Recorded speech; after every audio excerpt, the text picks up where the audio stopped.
So there's a bit going on in the world. Yeah. What do you make of what's happening in Ukraine, obviously in Africa, and then now this morning in the United States? Well, I can't watch what you guys have been trolling almost daily. It's not your fault. The world has never been more febrile or more fragile, certainly in my life. Right. And I think there's something real bad coming down the track. And Ukraine, which is, we're so bored about now, we don't really cover it, yet there is one of the world's biggest thugs since Hitler invading Europe. And as usual, we've stepped back and not committed ourselves to this brave country that just wants its independence while this man rampages with North Korean troops all over these people. What we've learned is that when a bully or a thug starts, you stop them dead in their tracks or they will continue.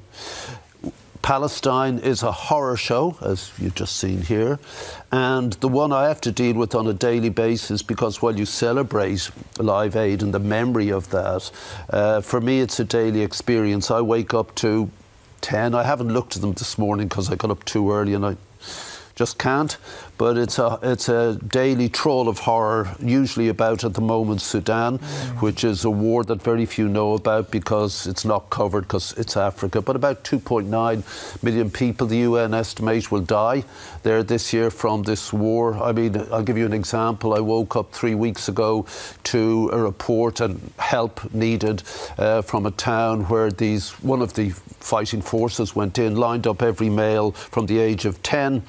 The commander of these forces said, we don't want any black people in Sudan. I don't know what colour he was. And to make his point, shot dead a black donkey in front of them and then killed all the males over 10.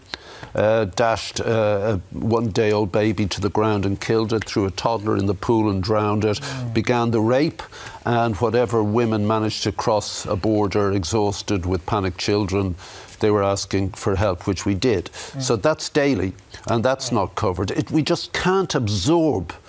We don't have the bandwidth really anymore to turn on the television and see this horror. And then you get a fool, a dangerous creep like Trump, who will times 10 all this aggravation, especially with the fanatics he's surrounded himself with and their agenda.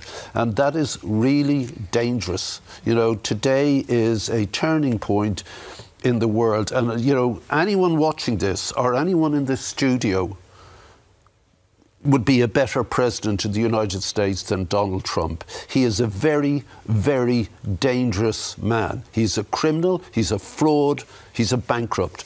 That's what he is, and he's a very vulgar fool.